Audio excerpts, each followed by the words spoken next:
Joe. So greetings, everyone, and welcome to IPM's weekly virtual forum. Today is Friday, May 21st, and we're thrilled to have a presenter that those of you who were with us last week, we were not able to identify. We had a change given some health concerns that our dear friend Annie Saul encountered, and we want to wish Annie our best in her recovery and healing at this time. But today, we're thrilled to be joined by Dr. Adrianne M. Crawford Fletcher, who is the Assistant Dean for Diversity and Inclusion, and also an Assistant Professor of the Mandel School of Applied Social Sciences at Case Western Reserve University and IPM's hometown of Cleveland, Ohio. Dr. Fletcher holds a PhD from Loyola University Chicago, which is a longstanding partner of IPM through our Immersion Experience program, and a master's degree in social sciences administration from the Mandel School of Applied Social Sciences at Case Western Reserve, which most of you I know are well aware has been perhaps IPM's preeminent partner in Northeast Ohio since our relocation to Cleveland in 2001 through the service of Sharon Milligan as our first Cleveland-based board chair and the ongoing involvement of Suad Mansour, the former international student director, Kim McFarland, Andrea Porter, and so many other dear friends that work at that university and with MSASS. We're also especially grateful, as we have been over the years, to continue to partner with MSASS for field placement students working on their master's degree who have been placed at IPM and frankly have become some of our most respected and esteemed colleagues after their time at MSASS and continue to be friends and donors and supporters of this organization, including Sonia Diaz, who many of you know well and remember from her work with IPM, and Laurel Demansky Diaz as well in the Cleveland office. Dr. Fletcher is a highly respected professor, researcher, and practicing social work professional, and has been so for the past 2 decades. She'll lead us in a powerful conversation about issues that are of real importance to IPM and the broader IPM family at this time of racial reckoning, pandemic, and the rise of autocracy, and our concerns about climate change, and frankly, mental health, the mental health of our partners, our staff, our colleagues and friends, as we all, at least in the US, emerge from the pandemic and yet see the disease and its variants really leading to untold suffering right now in so many parts around the world. I would like to ask you especially to keep the family of our colleague Mahesh Upadhyaya in your thoughts and meditation practices this morning. They lost his sister's mother-in-law overnight, and both Mahesh, Bindia, Hemit, and our other staff, colleagues, and board members there continue to mourn her passing, the passing of so many loved ones during these past few weeks. So as we talk about our mental health and IPM's ongoing response to the pandemic, we're thrilled to have Dr. Fletcher with us today, who will be talking about the intersection of mental health in relation to diversity, equity, and inclusion. Dr. Fletcher, it's a pleasure to have you with us today. And I'll turn the discussion over to you at this time. Ask everyone to continue to mute yourselves on Zoom, but you can chat into the function on Facebook or Zoom if you have questions during Dr. Fletcher's presentation, and then we'll come back to you a little later. So thank you for being with us, Dr. Fletcher. Yeah, thank you, Joe, for making me feel so welcome in this space. I am terribly happy to be here and to stand in the stead of your other colleague who was unable to be with you. And I would like to take a moment, as you have already suggested, that we do keep your colleague who has just experienced a tremendous loss in our thoughts and prayers. And I do not want to presume upon the faith of anyone in this space, but I would like to just be silent for just a moment and allow you just a few seconds to reach out to who you have faith in, whoever that might be. And for us, it may be very similar, but as I said, I don't want to make presumptions about who that is. If we would just like to take a few moments to be silent on behalf of your colleague. Thank you.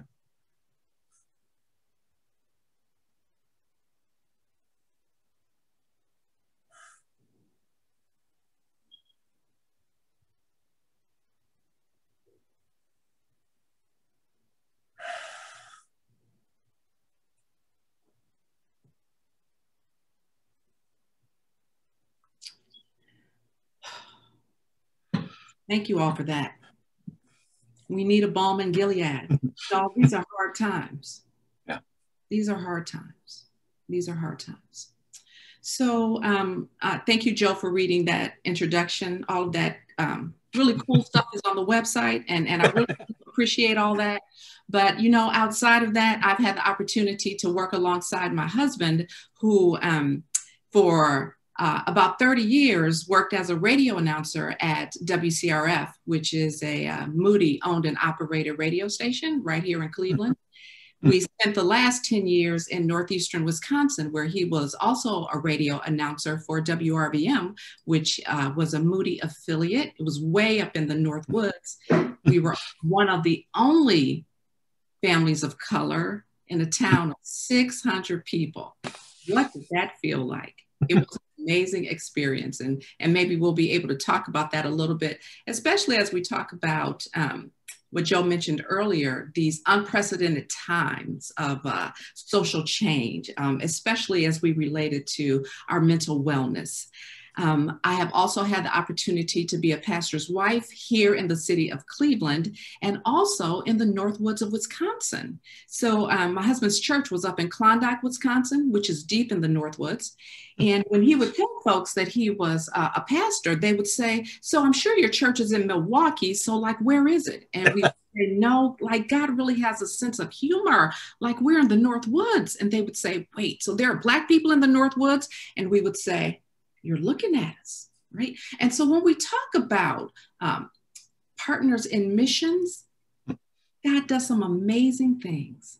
And we have the opportunity to be a part of that. So, and maybe we'll get the opportunity to talk a little bit about that. So I watched your video just about how, as you all do work, it's not just about you all doing projects in other places and with other people. It's also about the exchange, right? It's about what you are learning from others, which is terribly meaningful, because for such a long time, that's not what it was about. But I'm so glad that we can think differently about the way we do work at this point in time. So again, I'm glad to be in this space today so that we can really think together about the exchange of information and how that helps us to grow as people, and especially as people who long to serve others. So before I go any further, it's always terribly important for me as a clinician. I am a clinician. I am a LISW, I'm an LCSW. I did my own analysis. Yes, I actually did lay on a couch for several months in order to work on my own stuff, because you know what, everybody? We all have stuff. We all have stuff.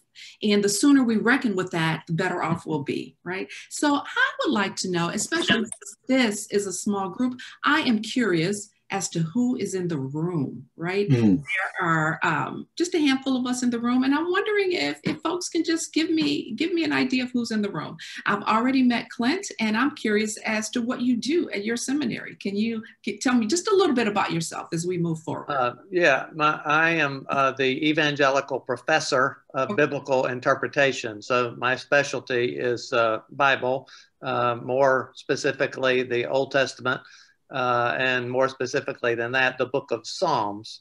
I've published full-length commentary on the book of Psalms and several monographs and just scores of articles on the Psalms especially. So I'm a biblical scholar. That's amazing, Clint. For Mother's Day, my kids bought me a book just of the Psalms. It was published by Alabaster, so it was amazing. Glad to hear that. Anybody else want to tell me who they are and kind of what you do, especially as it relates to IPM?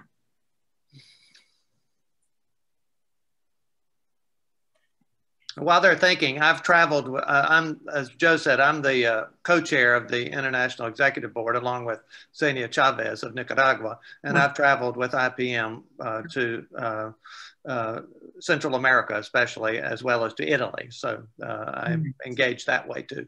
Perfect, thank you. Now, others. Maybe we could. Joe, we're Joe and Kathy. Yeah. Cistone. We're Joe's parents. So we try to support IPM. We've been on several immersion trips. We're both retired teachers. I was first grade. Joe was science at Brush High School. Nice. So we try to keep busy with volunteering and supporting our son and our grandchildren. Thank you. And we recognize the ongoing problems that we have in the United States, going all the way back to the very beginning of the country, and how so much was distorted as to what was really going on. We want to be thankful that some of the truth is coming out now, finally, and getting down to the children, their generation that has to deal with what the future holds. And you know what, Joe, I'm so glad you said that, right? Because what we're seeing as far as disparities is concerned is just part of the vestiges of our past. Right. And the veil is being lifted. And this is an amazing opportunity to hold it up for a little while longer. So I'm glad you said that, Joe. Thank you. Yeah. Anybody else? My name's Jim Kemphafner. I'm a previous chair of IPM. And it was my uncle, James Mayer, who was the co-founder of IPM. His 97th birthday would have been yesterday. Wow, wow. So that's sort of my connection, but more honestly, I mean, the reason I'm so involved and passionate about IPM is equally because of Joe Cistone. He's the one who dragged me in. Dragged you. I grew up in St. Louis, but now I'm out in Bay Area of California. I'm retired after a career in economics and finance, but IPM is one of my passions, along with music and singing and gardening. Well, nice to meet you, Jim, and happy 97th birthday to that very important person. Yeah, would have been. Yeah, very cool. Cool. Adrianne, if it's okay with you, it might be good just to pass down as we're seeing the video, because of the different location, sometimes the connection lags. So the next person I see is Sony. All right. And we would just invite you to share, but you don't have to. Yeah, and we don't have to go through everyone. I was just trying to get a sense. Yeah, sure. Sony, maybe we'll go to you and we can stop with you. And this is Sony Shrestha from Nepal. I am connect with IPM, continue with IPM by the Joe and Mahesh. And we are working with IPM more than 20 years. Yes. And Fulmati Thapa and me, we have a project in Bandipur, Nepal. Thank you. Thank you, Sony. Thank you. All right, I'm going to go ahead and I will be perhaps sharing my screen and unsharing my screen. But what I would like for us to think about today are a handful of issues. You've already given me a snapshot of who is in the room.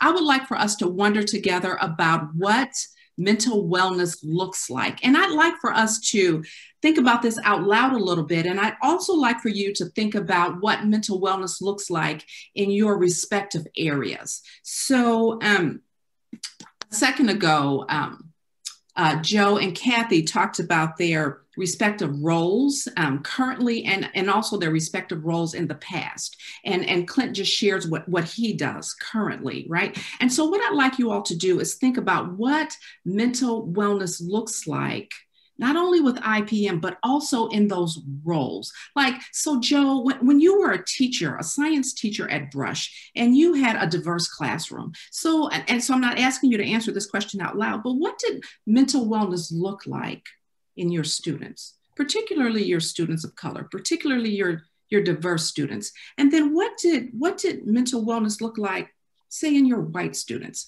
So what I'm going to guess is that when we think of mental wellness, it might actually look different for different people. So what we're going to think about, what we're going to wonder about together is what mental wellness looks like. We're going to also wonder together about what mental illness looks like as well. And then we're going to think together about disparities in mental health treatment and what they look like and perhaps why. And lastly, we're going to engage in a conversation about racism in mental health. And we're going to think about that broadly. And I'd also like to think about it in our respective roles now, and also as it relates to us individually, and as it relates to IPM. And once we get to that place, we're going to watch a really short, like 5-minute video, so that it's a YouTube video, so that we can have extended conversation about it. So what I like to do is throw out this notion about, well, so what is mental wellness? When you all think about it, what is mental wellness?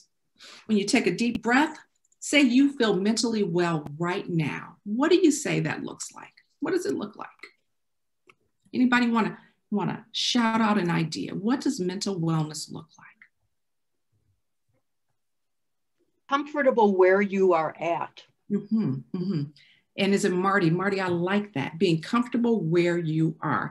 And Marty, would you say that that is a physical? Can that be a physical place? Is it an emotional place? What?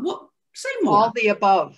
All of the above. It encompasses everything that you are involved in and with. Mm-hmm, mm-hmm.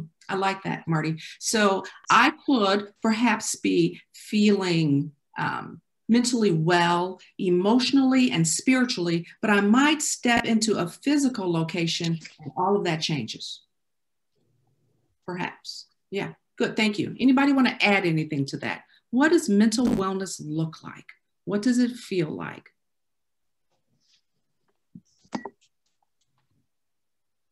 Would anybody like to add anything?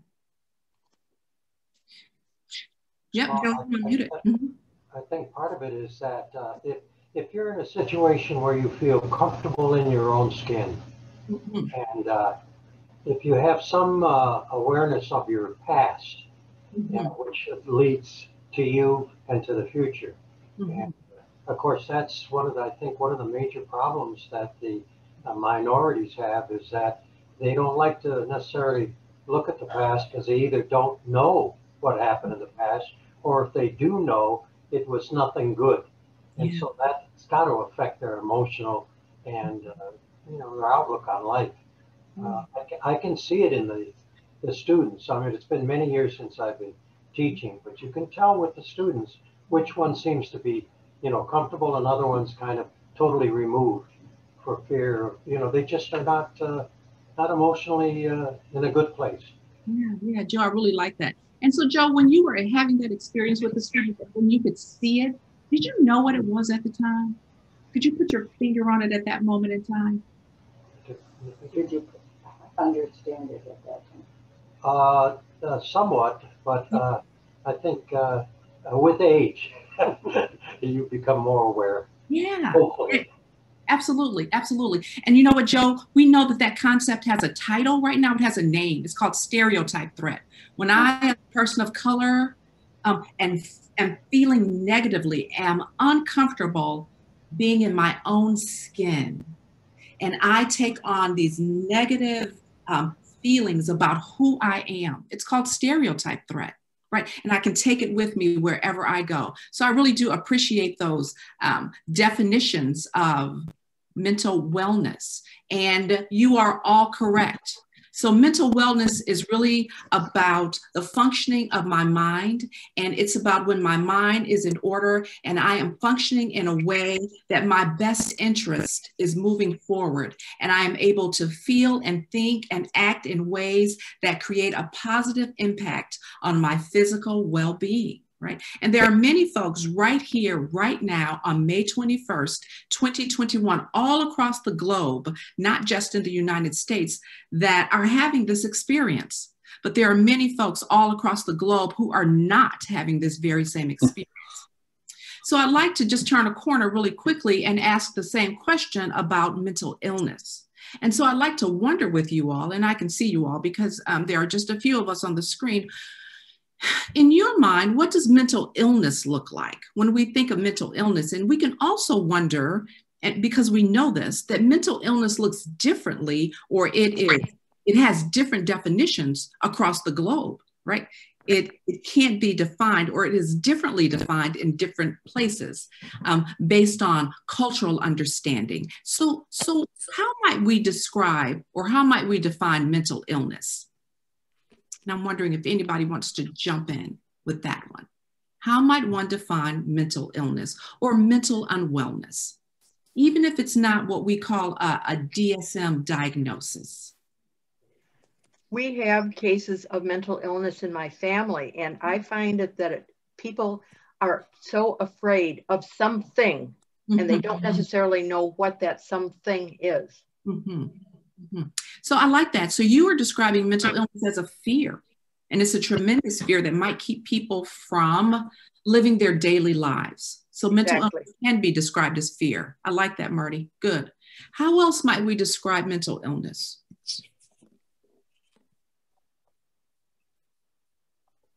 Anyone else? Other ways to think about mental illness. Mental illnesses are certainly incapacitating. Sometimes they keep people from moving out of their homes. They keep people from doing daily activities like going to the store, even sitting in their yards, right? So mental illnesses can be defined as a condition involving changes in emotion, changes in thinking or behaviors, or a combination of all of those. And if we just sit with that for a moment, we can imagine how debilitating it might be to have extreme changes in one's emotions, one's thinking, or one's behavior, right? Mental illness is associated with distress and problems in functioning in social and work and family activities, problems in simply getting out of bed or bathing, or talking or engaging with others. And so we bring this to the fore because a mental illness, and as I said, typically it does involve what we call here in the United States a DSM diagnosis. But what we know is that there are people who typically fall through the cracks, right? They are finding themselves in these terribly distressing places, but they are undiagnosed. Yet they are terribly distressed. And Marty, thank you for mentioning that you have folks in your family who are distressed. And I would dare say that most of us have folks in our family who are distressed. And there's also a stigma that goes along with mental illness. And over the course of our lives, I would dare say that many of us find ourselves on the border of mental unwellness, right? Many of us have resources. Many of us are not isolated. So then that allows us to be able to reach out to others in order to receive the help that we need so that we don't find ourselves on the edge, right? We are able to reach out to those who may be able to help us. I want to stop share for just a second, and I want to wonder if anyone wants to share anything at this moment in time. All right. I'm going to go back to my screen. All right, so I want to turn a corner here, and I want to think about something, especially as we are thinking about marginalized populations, and we are thinking about COVID-19, and we are thinking about the tremendous impact that being a part of what has been termed BIPOC right now, Black, Indigenous, people of color, not just in the United States, but across the globe, are experiencing. And I want to think about mental wellness / mental illness from the perspective of racism. And I want to beg your forgiveness for thinking about it more locally here in the United States. And I am going to start from a racial perspective. And I want to thank Mr. Joe for ushering in the notion of racism from Euclid, Ohio, Brush High School, and what he saw with his students. And he saw something different. He saw students who were actually uncomfortable in their own skin. And what we know is that when children, when adults are uncomfortable in their own skin, they are then unable to perform even the most menial tasks with success, right? And what we have begun to understand is that this long-lasting experience of racism has had a tremendous generational effect on people of color. There's a theoretical perspective that helps us to think about that, and that theory is called weathering theory. And weathering theory is just what it sounds like. Just like when we think of a home that has been bruised and beaten by the snow and the rain and the sun, and eventually over time, that home needs a new paint job because it has been weathered by the extreme circumstances. People are also weathered Another way to think about that is another theoretical perspective called epigenetics. And epigenetics simply informs us that what my great-great-grandmother experienced, my great-grandmother also experienced, and my grandmother also experienced, and my mother also experienced, and therefore I experienced. And the notion of racism also helps us to think about that. And so I'm going to lean into two very powerful men at the time of slavery, Samuel Cartwright and also Marion Sims. Marion Sims was a gynecologist who performed gynecological experiments on women who lived in Black bodies who were slaves. He performed these experiments on women without anesthesia. He perfected them, and then he used them to help cure the ills on women who lived in white bodies, right? Samuel Cartwright was another physician who actually began diagnosing people who lived in Black bodies with mental illness. And two mental illnesses that he initially diagnosed people who lived in Black bodies with were the two that I have listed here. I'm wondering if you've ever heard of these before. The first one is drapetomania. Has anybody ever heard of drapetomania before? Anybody? Anybody? I don't know if any hands are going up. Do you know what drapetomania is? Drapetomania was the disease, the mental illness ascribed to slaves because they wanted to run away from slavery. I know, Jim. Oh, wow. It was a mental illness ascribed to slaves or people who were slaves because they wanted to run away from slavery. The second disease that we have here that is terribly difficult to pronounce is dysphasia. And I'm not going to attempt to pronounce the second word, though I practiced it really hard over the course of the week. This mental illness is simply laziness. This is a mental illness that said the reason these folks who are slaves don't want to work is because they are lazy. And what I want to suggest to you is that these two mental illnesses, while they have been described now as pseudoscience, are still very much attached to people who live in Black bodies. People who live in Black bodies are still very much today described as lazy, right? And wanting to run away from their work. This is still this knowledge base that is passed on, right? And so I want to suggest to you that we still see remnants of structural racism way back from our Jim Crow laws, sharecropping, lynching, policing, the Tuskegee syphilis study, eugenics, systemic racism. All of these pieces of our past have found their way into our present, and they have a tremendous effect on where we see ourselves today. Believe it or not, with mental health disorders and the disparities that we see in this area. And the root cause I want to go back to is racism. Is racism, right?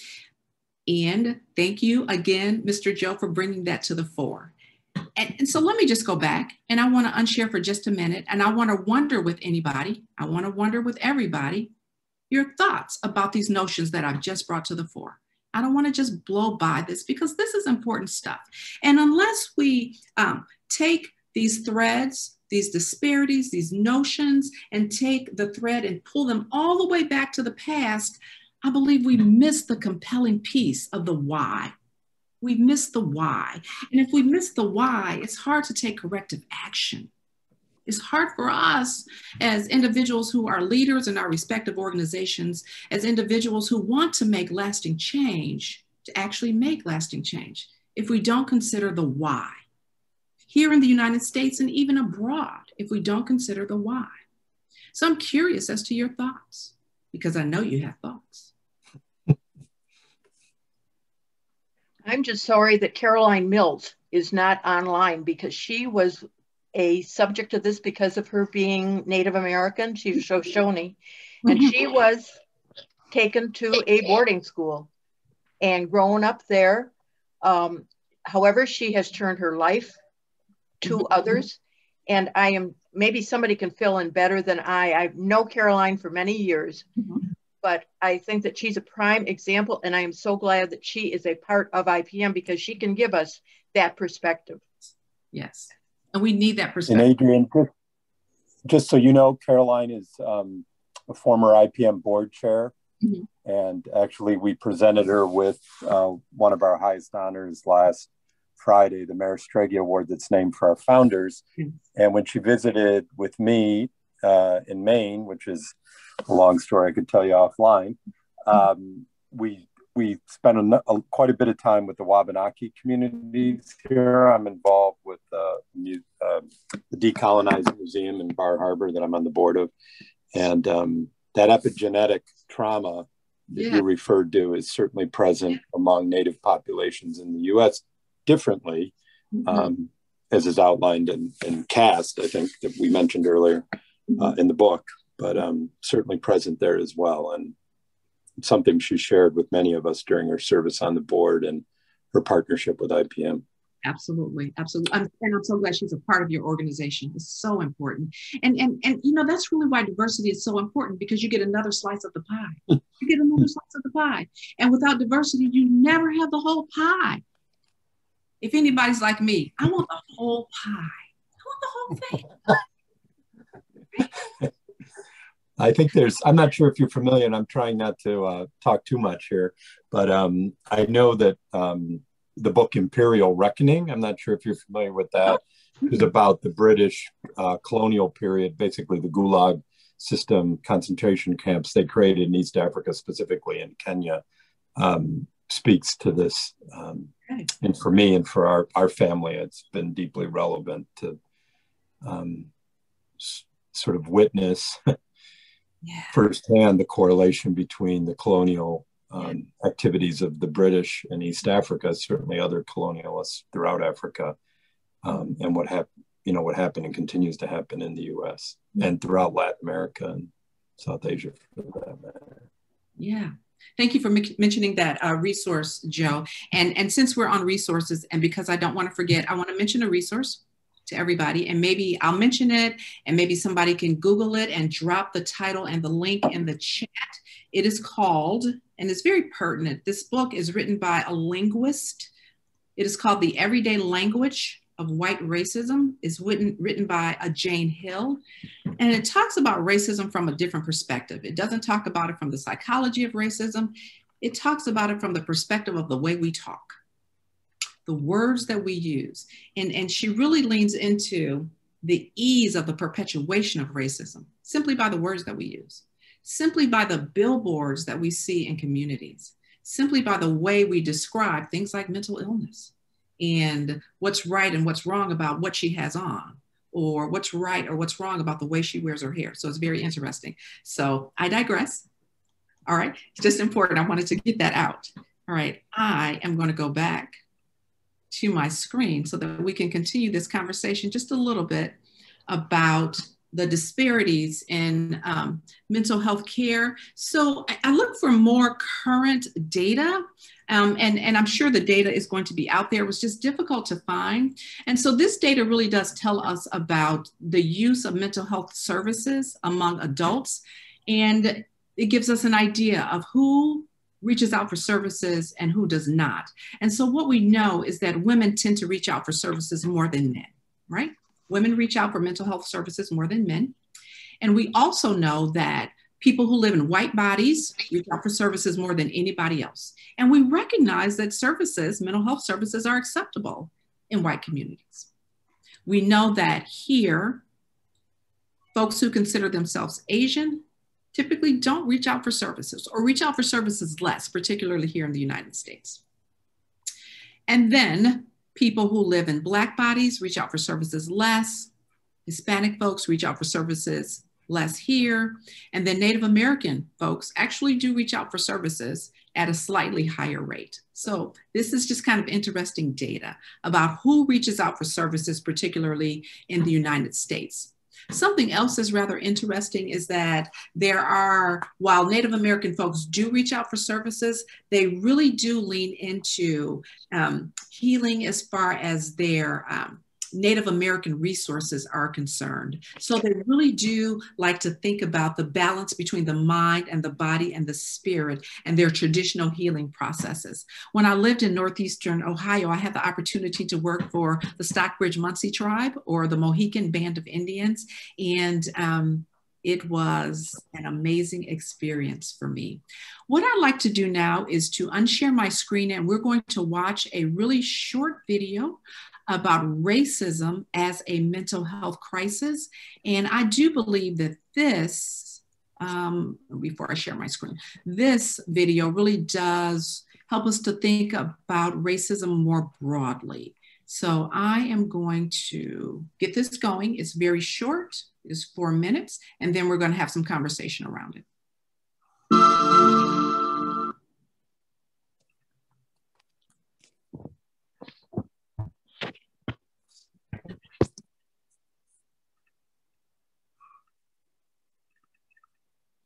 Can everyone see Psych Hub? I just need somebody to nod. Yes. Okay, perfect. Racism and mental health are connected in many ways. This video will discuss the impact on people and communities who are targets of racism. Around the world, Black, Indigenous, and people of color are the target of prejudice, systemic discrimination, microaggressions, and physical acts of violence due to the color of their skin. Experiences of racism not only cause distress in the moment, but can also lead to mental health issues that become more severe with each experience. Let's review some of the immediate and long-term effects of racism. During and immediately after experiencing racism, the fight or flight nervous system response may be activated. This survival response prepares people to respond to threats in the environment and can include anxiety or stress, a faster heartbeat, sweating, nausea, and racing thoughts. People can also experience sadness, anger, and have a lowered sense of self-worth and confidence. Over time, the cumulative effect of racism can cause chronic stress and a heightened stress response, poor overall mental health and physical health issues. Experiencing racism can contribute or lead to symptoms of depression, anxiety, and PTSD. It can also cause hypertension and other cardiovascular problems, relationship difficulties, trouble with school or work performance, and an overall reduced sense of well-being. People do not have to be the direct target of interpersonal acts of racism to experience its harmful effects. Research shows that being a part of a marginalized group in and of itself is a source of stress. Witnessing oppression or violence towards individuals from one's community can cause vicarious trauma and even symptoms associated with post-traumatic stress disorder. This is often widespread after instances of racist violence make national headlines. The economic and emotional impact of dehumanization and victimization can be passed down over generations. The ripple effects of history are still impacting many people in the present day. People from marginalized communities are not only more likely to experience mental health issues due to social determinants and institutionalized racism, they are less likely to have access to treatment for their concerns. It's clear that increasing access to mental health care is vital to promote the health and wellness of everyone. So, how do we make changes? No one individual alone can be responsible for affecting change. Positive change and healing requires a conscious effort from everyone. When it comes to such a widespread and ingrained problem such as racism, making a positive change requires us all to be a part of the solution. We all greatly benefit when the lives of everyone are valued and people can live out their full potential. We must educate ourselves on the history of racism and unlearn many things that are presented as truth by the dominant culture. Take initiative and do research. There are many books, websites, training, and other resources to help you on your journey. Don't place the burden of the time and emotional labor of this education on already burdened people from marginalized communities. When you see acts of racism, Call it out and call people in to have meaningful conversations about the impact of their words and actions. Let's all work together to support mental health for all and make our world a more equitable and inclusive place.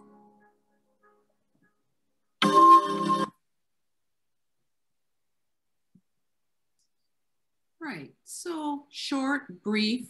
So my question to you now is, first and foremost, what about you as an individual? Be introspective and think about things that you have said. Think about things that you have done, the way that you have interacted with others. I have had my own experience with microaggressions. Yes, I have been microaggressed against, but I have also perpetuated microaggressions against others. Even as a woman of color, I make mistakes, right? And I've had to seek apology. I've had to ask my colleagues for forgiveness for things that I have done and things that I've said. So I would like for all of us to take a moment and be introspective and wonder, what have I said? What have I done? How have I wounded, intentionally or unintentionally, those who I work with, those who I engage with, those who I seek to serve in ways that are helpful? And then the other piece is wondering about my organization, the place where I work, right? The place where I frequent, the place where I fan out to serve. How has this organization, intentionally or unintentionally, marginalized others, committed microaggressions, or committed acts of racism, especially in the name of missions? So this is something for us to think about together, right? No one is blameless. And that's the piece that is hard to reckon with because we are all so well-intentioned. We are all so well-intentioned, right? But it would behoove us to think about those things in the name of those we serve. And that's really what social justice is about, us taking a good hard look and being reflective and then making the necessary changes, right? So that we are able to serve those that we seek to serve in a way that's more helpful.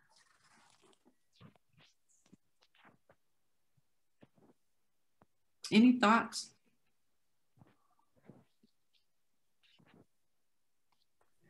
A quick one.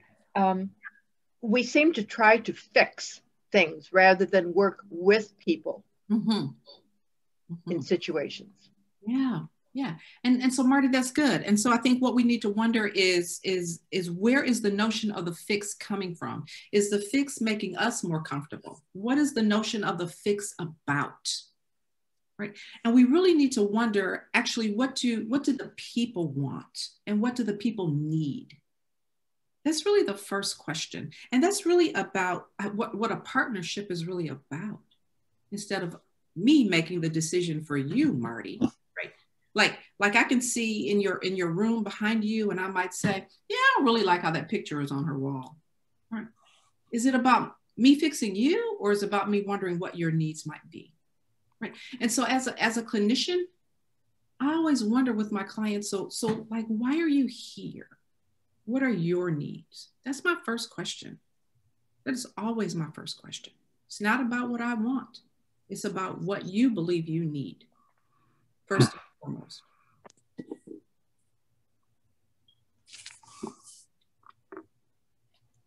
Other thoughts?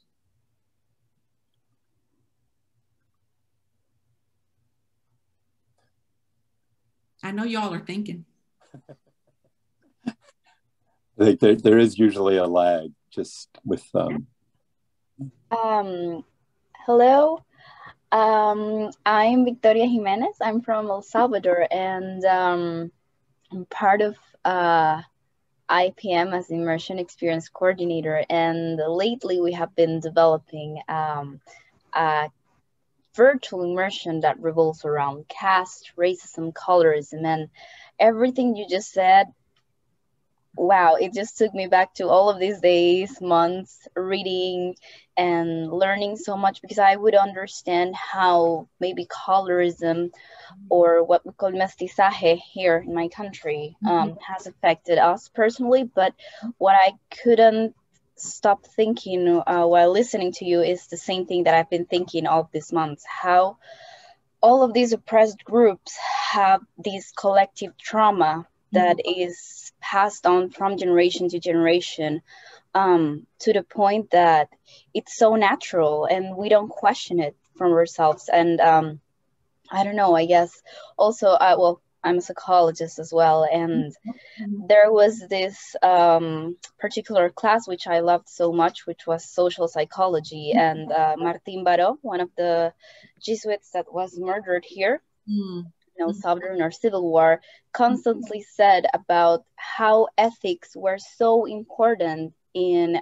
every science, but mainly in social sciences, and how should we examine our own biases so we could create science from that. And he would constantly say how back in our Civil War, peasants who were the target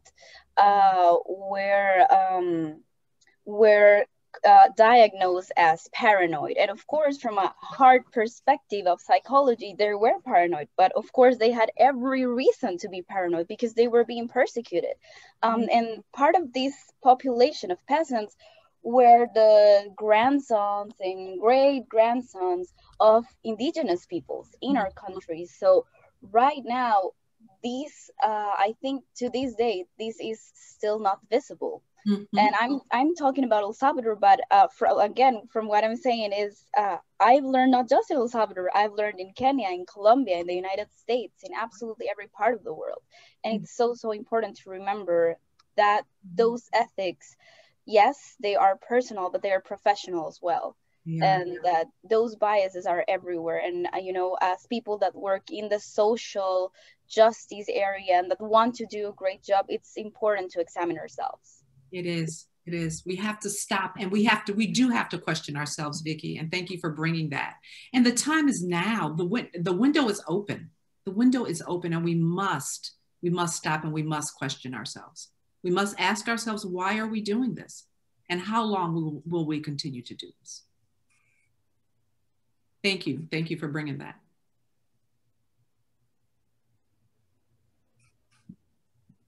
I'm thinking about organizational issues at Eden Seminary. We're very much aware of systemic racism in society and the history of racism and all the things you talked about, and are doing our best to combat it and to be a non-racist institution. But it's clear as we think about that we don't necessarily know how to do that. So what you said is crucial. That is, we need to listen. And that's hard to do a lot of times, particularly with a German heritage, you know, where white people think we have all the answers and all this kind of stuff. It's really hard to listen. But now we have 30 to 40% African-American students or students of color, and we have people to listen to. Good. So we really are trying to make the commitment in an ongoing kind of way. First of all, to admit that we need to change and to listen to the people who can help us realize how we need to change. And, you know, that's a difficult process, but one that we have at least made a commitment to pursue, which is an important first step, it seems to me. It is, Clint, and I'm so glad that you all are making that commitment to change. And I'm glad you're diversifying your student body. And so you know what the next step is? You know what the next step is diversifying that faculty. Right, yeah. Well, we've done that too. Yeah, we're working on that too, yeah. Okay. That's something for all of our educational institutions. Absolutely, yeah. Absolutely, absolutely. It's a long road. We have a lot of work to do. We have a lot of work to do. Absolutely. Adrianne, you might be interested. One of Clint's former colleagues, and actually one of my co-doctoral advisor there is Leah Gunning Francis, who's the author of Faith in Ferguson or Ferguson and Faith. I always get it backwards, but she's now I think she's the dean of the seminary, the Disciple Seminary in Indianapolis. Right. Christian Seminary. Yeah, Christian Seminary. Thanks. Good. But really, yeah. Yes, good. Anyone else? I'm sorry, just looking at the time, folks. Yes, we have 5 minutes. So Joe, I will turn things over to you. No, I want to give everyone as much of an opportunity as possible. I'm trying to monitor what's happening on both the Facebook feed and Zoom. There's a number of chats, some more public, some more private, in the chat function on Zoom. Ilsa, I'm not aware. Let me just look. I'm sorry, I keep looking down, but I want to check the Facebook feed, and I would invite anyone, if they have any other questions or comments that they would like to share with Dr. Fletcher at this point, they would certainly be welcome. Let's see. Adrianne, there's so much. This is Ilsa, and I'm not turning my camera on because I'm live streaming with my phone, which would look a little clunky. But so much of what you said, I mean, I was trying to absorb everything and process everything. And, you know, you brought up so many wonderful points that we all need to constantly looking internally and trying to have as much dialogue as we can with others. And I think for me, that's been the beauty of working with IPM. I've been part of the IPM family for the last 15 years now. And so much of what we've discussed, you know, IPM tries to organizationally live out, you know, diversity among our staff, diversity among our international executive board, diversity among our project partners. You know, they're the ones whose voices we want to elevate and listen to. And that's the only way that we can grow and empower each other. And the immersion program, as Vicki said, you know, this past year we've had to really to a virtual format, but, you know, to be in the presence of others is such a powerful experience that I wish everyone in this world could have that opportunity. I think it would really do such a volume of difference in terms of perceptions, stereotypes. I mean, I have been in situations, I remember being in Nepal with a group of Nepali women who did not speak English.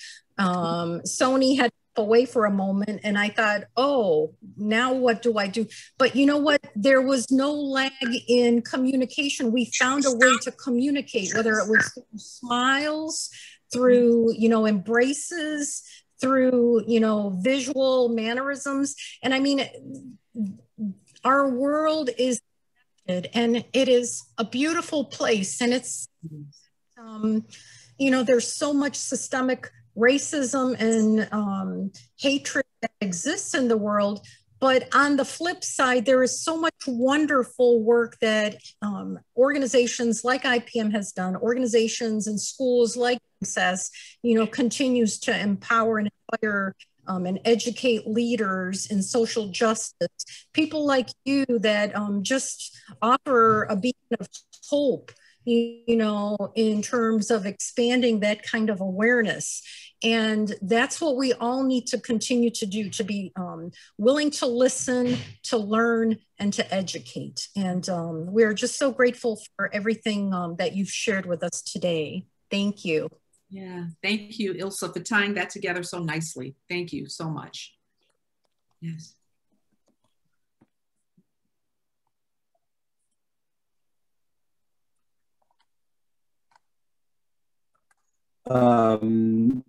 Jim Kamphefner has commented, well, actually Adela, I know it's hard to follow the feed when you're on.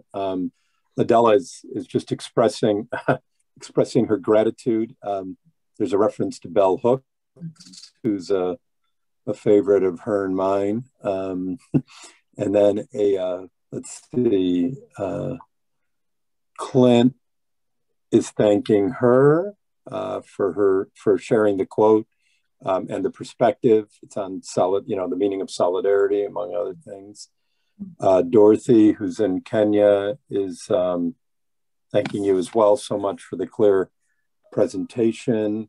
And Jim Kamphefner is commenting on IPM's idea of, we talk about accompaniment. Is accompaniment or solidarity perhaps even better or at a higher level as far as the term and the way that IPM works?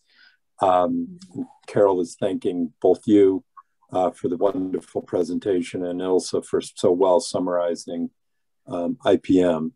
And I'd invite you all, maybe we'll leave the function open a little bit so that you can see Adela's comment and also note the book by Jane Hill, The Everyday Language of White Racism. Alyssa Bobel and I have posted over the course of the last year sort of an ongoing stream of relevant books, everything from How to Be an Anti-Racist to sort of early works from W.E.B. Du Bois, Frederick Douglass, and others that we have a list at the IPM office if folks are interested in learning and reading more. And certainly many of us are reading Cass together now in preparation for the upcoming immersion. Vicki, could I ask you just to say a word about that immersion just for a second so that folks are aware, not so much what's happening with John Carroll next week, but the possibility of that being an open immersion that anyone can join in this autumn virtually on Zoom, if we're able to make that happen. I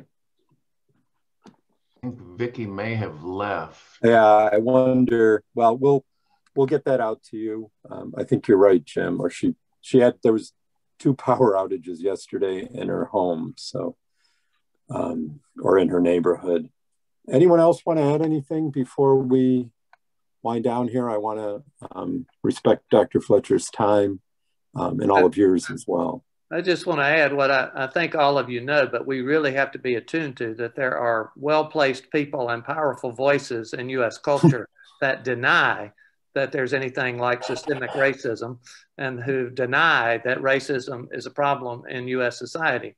That is just incomprehensible to me. But people like Lindsey Graham and even some people of color like Tim Scott are saying this, and we have to be very much aware of that and counter it very intentionally, and it's just as steadfastly as we possibly can, it seems to me, because those people are loud voices and they're well-financed voices, and we just need to be aware of what we're up against in that regard, it seems to me. Thank you for bringing that to the fore. There is such a push to keep critical race theory out of the schools, out of elementary schools. It is such, thank you. Just thank you for bringing that to the fore. Yeah, you're right. Yeah. Thank you, Clint. Well, I want to, again, on behalf of everyone in the IPM family that's represented pretty well globally here today, even though we're small in number, we probably have almost as many countries represented as we do individuals. And I want to thank you again, Dr. Fletcher, for what was a thoughtful presentation. I know a lot of work went into it, having done quite a few of these, and I really appreciate the way that you presented your thoughts and reminded us all of the history and the inequity and inequality that's been a part of this nation since even before its founding for more than 4 centuries, and continues to perpetrate so much of what we do and how we relate to one another as brothers and sisters in our global community.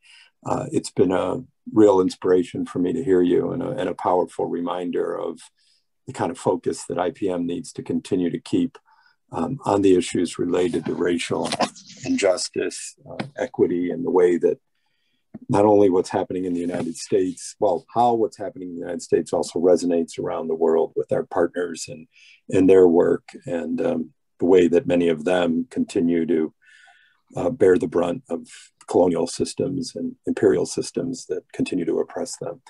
But I don't want to preach any more than I usually do.